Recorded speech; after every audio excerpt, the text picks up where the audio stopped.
Hello, Morongo Basin and listeners around the world online at Z107.7fm.com. This is your Z107.7 local news for Saturday, July 15th, 2023. A heat wave is hitting Southern California, and no matter what time you're listening to this, it's almost certainly hot out. If you're looking for a place to cool down other than your house, we have a few places around Yucca Valley, Joshua Tree, and 29 Palms to check out. All the San Bernardino County libraries are open today in Joshua Tree, Yucca Valley, and 29 Palms. Their regular Saturday hours are 9 to 5, and they offer air conditioning along with access to the entirety of the world's knowledge and history, all for free. The High Desert Nature Museum is open today in Yucca Valley from 10 a.m. to 5 p.m. It's always free, and the current exhibits include an interactive exploration of the everyday things that can appear as magic, but offer a far more interesting explanation from the world of science and math.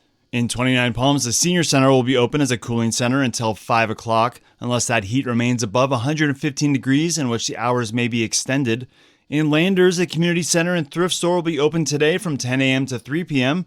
The doors will be closed, but come on in, the swamp cooler is on. If you or someone around you start to feel disoriented or extra fatigued in the heat, seek some shade, cool down with some water, and don't be afraid to ask someone for help. Heat exhaustion and heat stroke can be deadly, so check in on your friends and neighbors, respect the sun this weekend, and stay safe and cool wherever you are.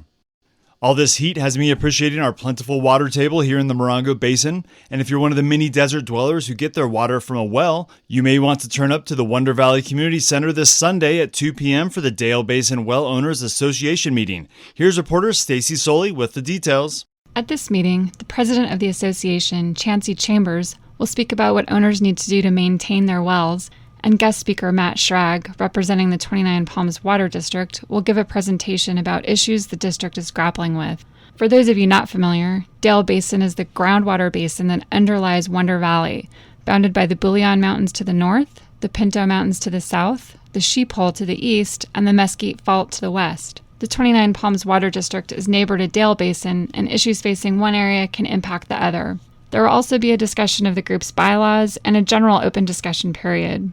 You don't have to be a well owner to attend. Everyone is welcome. And the meeting will be Sunday, July 16th, 2 p.m. at the Wonder Valley Community Center at 805 26½ Amboy Road. This is Stacy Soley reporting from Wonder Valley. Yucca Valley's Summer Music Festival concert series kicks off tonight with Cash Up Front, a Johnny Cash tribute act. The free concert series begins this Saturday and runs every Saturday through August 12th at the Yucca Valley Community Center softball fields. The gates open at 6:30 p.m. and the concerts kick off at 7 o'clock. The family-friendly shows are completely free to the public and are a perfect way to enjoy hot summer nights here in the desert. There'll be fun, food, and prizes, and everyone is invited to bring picnic blankets or lawn furniture for a night in the open air. Z107.7 and the High Desert Star are media sponsors for this event. Artificial intelligence is having a moment, with a nascent but fast-growing technology at the forefront of the struggle between relying on humans for creative work or letting the computers take over. One use of the tech is sure to be less controversial, and that's CAL FIRE's partnership with the University of California, San Diego's Alert California program, a network of over 1,000 high-definition cameras that can pan, tilt, and zoom to create a 24-hour surveillance network that's actively monitoring and checking for wildfires. The cameras can make full 360-degree sweeps every couple minutes and can see over 60 miles on a clear day and double that on a clear night. Each one of these cameras don't need human eyes on them to be effective either. The partnership with Alert California is also using artificial intelligence to monitor and identify abnormalities in the camera's feeds, promptly identifying emergency command centers and first responders to something that needs immediate attention and response. CAL FIRE has said they've had a significant investment in the Alert California program over the last 4 years, totaling over $20 million, with an additional commitment of $3.5 million in the coming years. They say that the collaboration with UC San Diego has been highly successful, and as technology advancements are shared as open source and freely accessible resources, the program hopes to benefit others and unlock the immense potential of AI technology in wildfire prevention, detection, and response. You can learn more about this network at alertcalifornia.org. In addition to wildfire monitoring, CAL FIRE has increased its capabilities to fight wildfires from the air once they break out. With more on their expanding aviation unit is News Director Jeff Harmatz. CAL FIRE has bolstered its aviation program with an additional 24 firefighting aircraft. That's 19 helicopters and 5 airplanes that will be available on a contractual period of 90 to 120 days. CAL FIRE says in a press release that they hope that the aircraft, which have been strategically stationed around the Golden State, will help meet the needs of potential fire activity and enhance their statewide response efforts if a wildfire is sparked. Amongst the aircraft are 3 large air tankers capable of carrying 4,000 pounds of fire retardant, the almost iconic pink-orange slurry of chemicals that slows or stops flames from spreading. Some of the aircraft are stationed nearby, with Riverside and San Diego County on the list of aircraft recipients. Other areas with high risk of wildfire are counties up north, like Shasta and Lassen counties, which both saw their share of wildfires in previous years.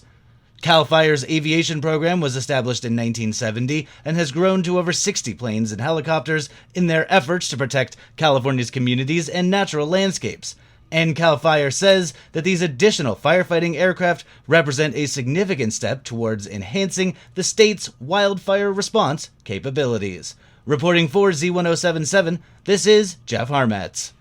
The Animal Action League is going to be offering their low-cost pet services to the Morongo Basin today and tomorrow from 10 a.m. to 2 p.m. No appointments are necessary for vaccines or microchips. Appointments are required for spaying and neutering services. Microchips are only $15 and can help reunite you with your lost pet. For appointments, just call 760-366-1100. The Animal Action League is located just east of Joshua Tree on Highway 62. Look for the pink building. If you've found a baby bird on the ground and wondering what you can do to help, here's Elle Weatherup to offer some tips.